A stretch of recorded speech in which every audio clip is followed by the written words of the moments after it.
Welcome to Supreme Court Opinions. In this episode, you'll hear the court's opinion in Lindke v. Freed. In this case, the court considered this issue. When does a public official's social media activity constitute state action subject to the First Amendment?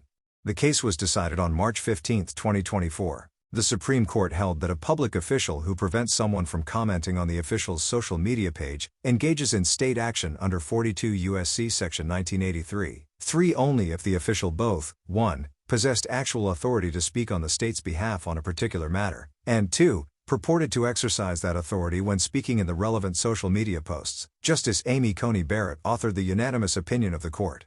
Section 1983 provides a cause of action against a person who, under color of any statute, ordinance, regulation, custom, or usage of any state deprives someone of a federal constitutional or statutory right. Thus, to establish a claim under Section 1983, a plaintiff must show actions attributable to a state, not those of a private person. Sometimes state action is clear, but other times, the line between private conduct and state action is more difficult to draw. State officials retain their own First Amendment rights to speak about their jobs as private citizens. To determine whether an official was acting in an official capacity or as a private citizen on social media, courts must look at factors like whether the account was designated as personal or official, whether individual posts expressly invoke the official's state authority, and the immediate legal effect of the posts. Additional contextual factors like the official's use of government staff to make posts may also be relevant in unclear cases. Because the U.S. Court of Appeals for the Sixth Circuit applied a different test, the court vacated its judgment and remanded the case.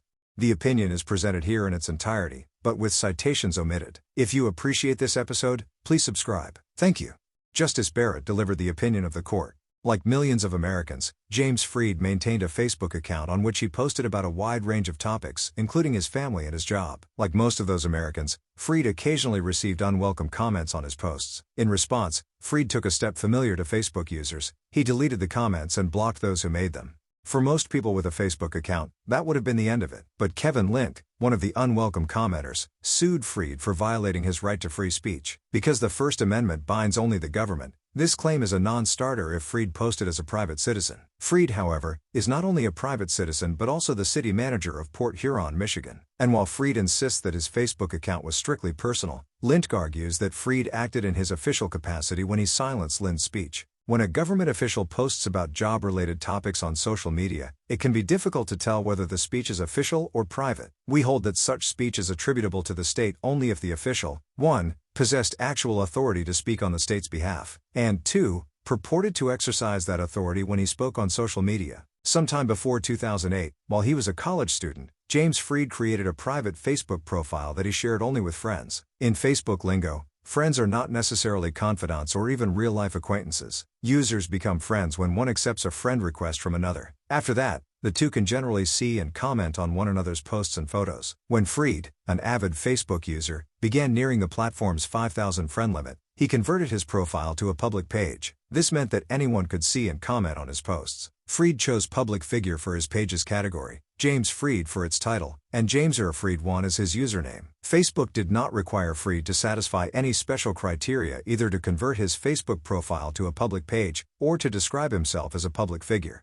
In 2014, Freed was appointed city manager of Port Huron, Michigan, and he updated his Facebook page to reflect the new job. For his profile picture, Freed chose a photo of himself in a suit with a city lapel pin. In the About section, Freed added his title, a link to the city's website, and the city's general email address. He described himself as Daddy to Lucy, husband to Jesse and city manager, chief administrative officer for the citizens of Port Huron, Michigan. As before his appointment, Freed operated his Facebook page himself. And, as before his appointment, Freed posted prolifically and primarily about his personal life. He uploaded hundreds of photos of his daughter. He shared about outings like the daddy-daughter dance, dinner with his wife, and a family nature walk. He posted Bible verses, updates on home improvement projects, and pictures of his dog, Winston. Freed also posted information related to his job. He described mundane activities, like visiting local high schools, as well as splashier ones, like starting reconstruction of the city's boat launch. He shared news about the city's efforts to streamline leaf pickup and stabilize water intake from a local river. He highlighted communications from other city officials, like a press release from the fire chief and an annual financial report from the finance department. On occasion, Freed solicited feedback from the public. For instance, he once posted a link to a city survey about housing and encouraged his audience to complete it.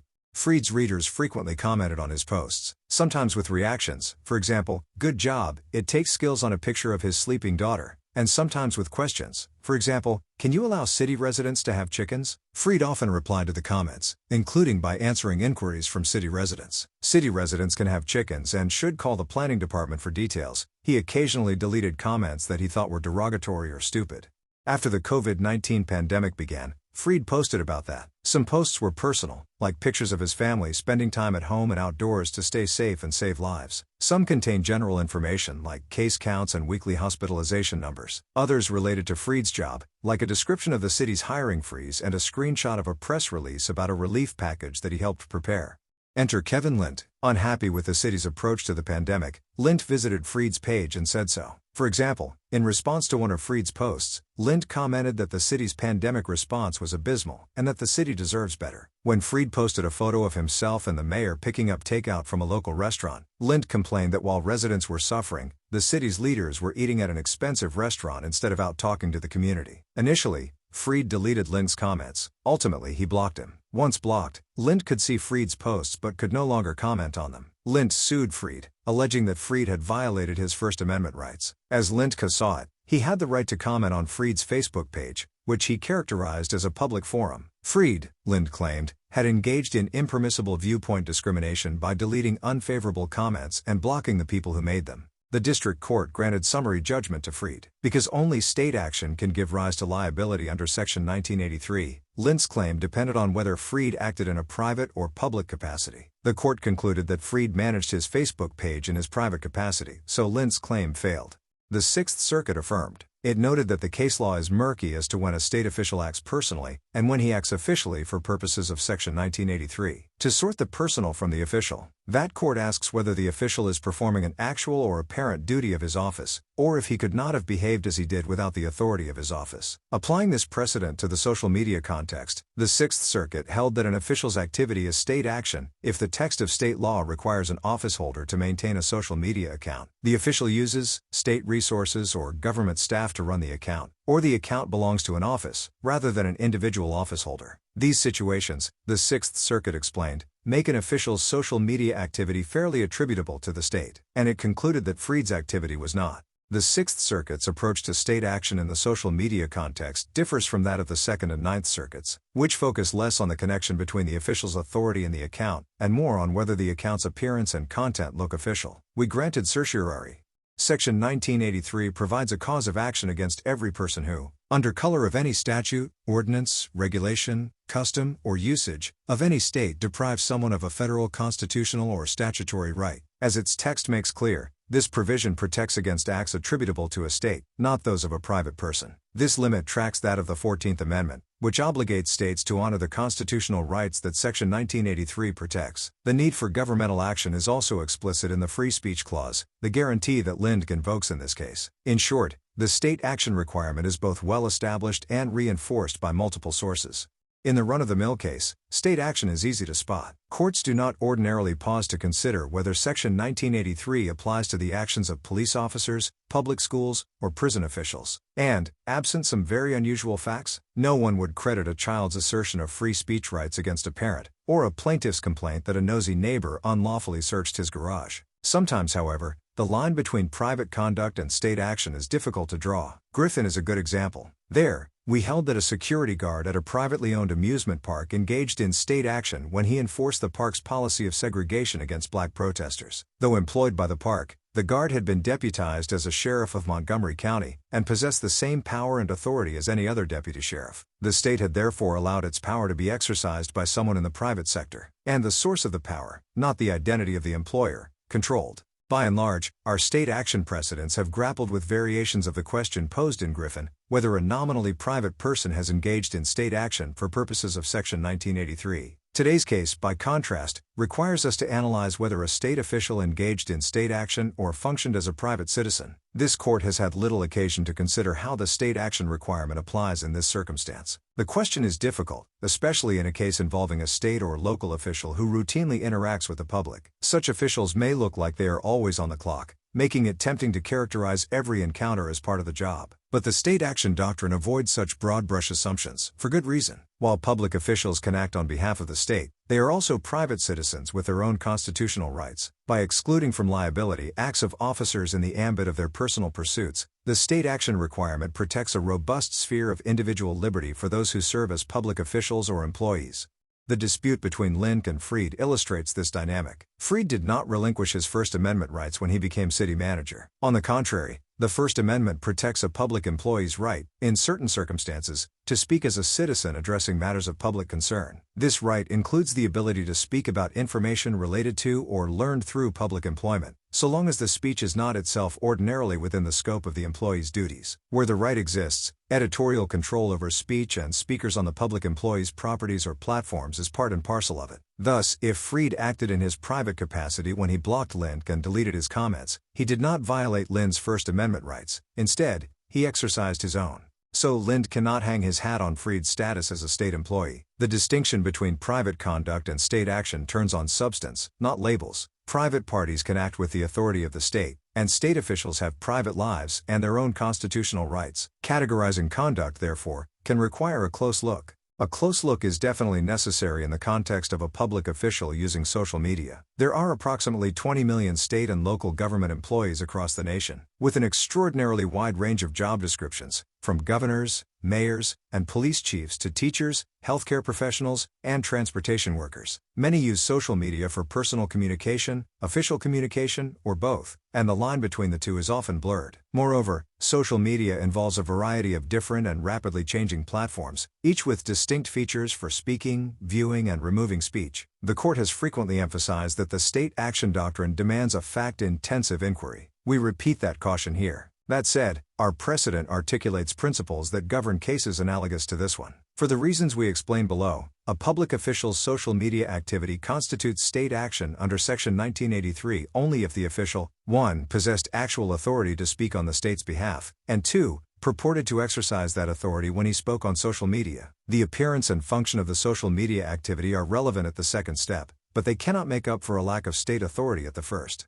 The first prong of this test is grounded in the bedrock requirement that the conduct allegedly causing the deprivation of a federal right be fairly attributable to the state. An act is not attributable to a state unless it is traceable to the state's power or authority. Private action, no matter how official it looks, lacks the necessary lineage. This rule runs through our cases. Griffin stresses that the security guard was possessed of state authority and purported to act under that authority. West states that the traditional definition of state action requires that the defendant have exercised power possessed by virtue of state law, and made possible only because the wrongdoer is clothed with the authority of state law. Lugar emphasizes that state action exists only when the claimed deprivation has resulted from the exercise of a right or privilege having its source in state authority. By contrast, when the challenged conduct entails functions and obligations in no way dependent on state authority, state action does not exist.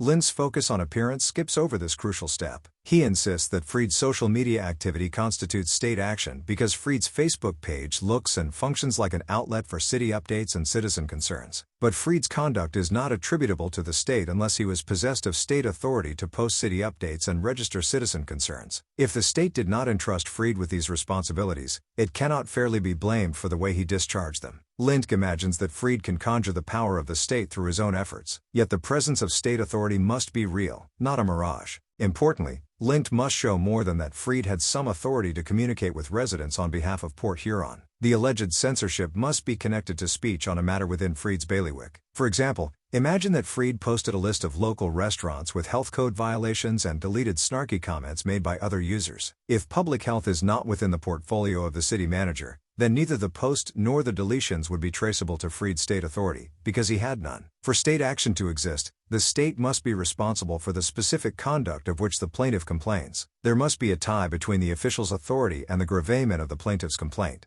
To be clear, the misuse of power possessed by virtue of state law constitutes state action. While the state action doctrine requires that the state have granted an official the type of authority that he used to violate rights, for example, the power to arrest, it encompasses cases where his particular action, for example, an arrest made with excessive force, violated state or federal law. Every Section 1983 suit alleges a misuse of power, because no state actor has the authority to deprive someone of a federal right. To misuse power, however, one must possess it in the first place. Where does the power come from? Section 1983 lists the potential sources: statute, ordinance, regulation, custom, or usage. Statutes, ordinances, and regulations refer to written law through which a state can authorize an official to speak on its behalf. Custom and usage encompass persistent practices of state officials that are so permanent and well settled that they carry the force of law. So a city manager like Freed would be authorized to speak for the city if written law like an ordinance empowered him to make official announcements. He would also have that authority even in the absence of written law if, for instance, prior city managers have purported to speak on its behalf, and have been recognized to have that authority for so long that the manager's power to do so has become permanent and well settled. And if an official has authority to speak for the state, he may have the authority to do so on social media even if the law does not make that explicit.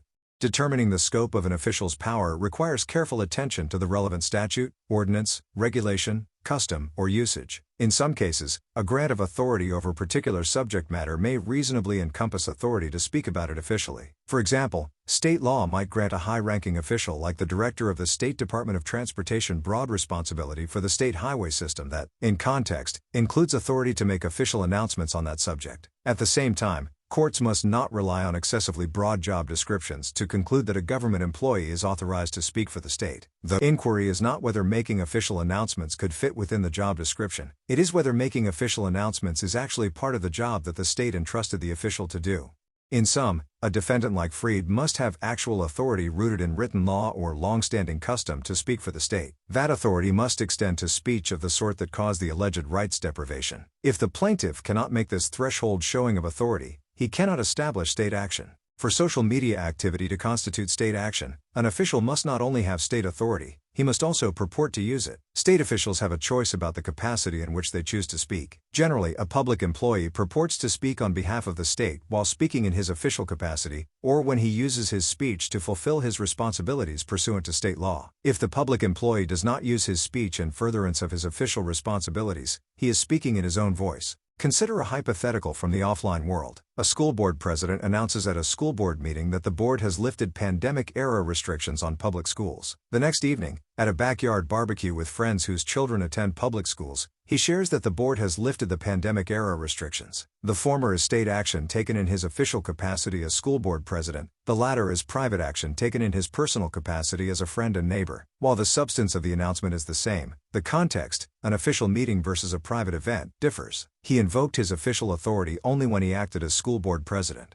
The context of Freed's speech is hazier than that of the hypothetical school board president. Had Freed's account carried a label, for example, "This is the personal page of James R. Freed," or a disclaimer, for example, "The views expressed are strictly my own," he would be entitled to a heavy, though not irrebuttable presumption that all of the posts on his page were personal. Markers like these give speech the benefit of clear context. Just as we can safely presume that speech at a backyard barbecue is personal, we can safely presume that speech on a personal page is personal, absent significant evidence indicating that a post is official. Conversely, context can make clear that a social media account purports to speak for the government. For instance, when an account belongs to a political subdivision, for example, a City of Port Huron Facebook page, or is passed down to whomever occupies a particular office, for example, an @Huron City MGR Instagram account. Freed's page, however, was not designated either personal or official, raising the prospect that it was mixed use, a place where he made some posts in his personal capacity and others in his capacity as city manager. Categorizing posts that appear on an ambiguous page like Freed's is a fact-specific undertaking in which the post's content and function are the most important considerations. In some circumstances, the post's content and function might make the plaintiff's argument a slam dunk. Take a mayor who makes the following announcement exclusively on his Facebook page, pursuant to Municipal Ordinance 22.1. I am temporarily suspending enforcement of alternate side parking rules. The post's express invocation of state authority, its immediate legal effect, and the fact that the order is not available elsewhere, make clear that the mayor is purporting to discharge an official duty. If, by contrast, the mayor merely repeats or shares otherwise available information, for example, by linking to the parking announcement on the city's webpage, it is far less likely that he is purporting to exercise the power of his office. Instead, it is much more likely that he is engaging in private speech related to his public employment, or concerning information learned during that employment.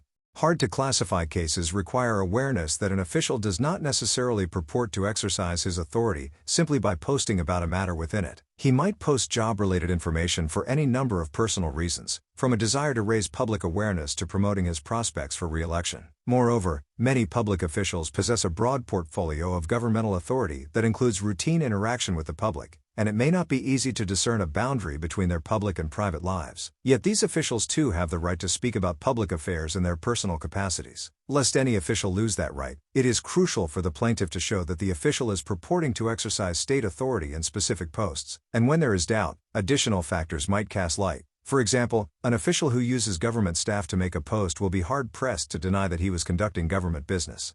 One last point. The nature of the technology matters to the state action analysis. Fried performed 2 actions to which Lindke objected. He deleted Lindke's comments and blocked him from commenting again. So far as deletion goes, the only relevant posts are those from which Lindke's comments were removed. Blocking, however, is a different story. Because blocking operated on a page-wide basis, a court would have to consider whether Fried had engaged in state action with respect to any post on which Lindke wished to comment. The bluntness of Facebook's blocking tool highlights the cost of a mixed-use social media account. If page-wide blocking is the only option, a public official might be unable to prevent someone from commenting on his personal posts without risking liability for also preventing comments on his official posts. A public official who fails to keep personal posts in a clearly designated personal account therefore exposes himself to greater potential liability. The state action doctrine requires Lindke to show that Fried 1. Had actual authority to speak on behalf of the state on a particular matter, and 2. Purported to exercise that authority in the relevant posts. To the extent that this test differs from the one applied by the Sixth Circuit, we vacate its judgment and remand the case for further proceedings consistent with this opinion. It is so ordered. Thanks for listening. This podcast is not affiliated with the United States Supreme Court or its staff in any way. The summary of this opinion given in the introduction was taken from the summary provided at oyez.org. Any mistakes in the opinion you just heard should be attributed to this podcast. If you would like to support my efforts to make Supreme Court opinions available to the public, please subscribe. Thank you.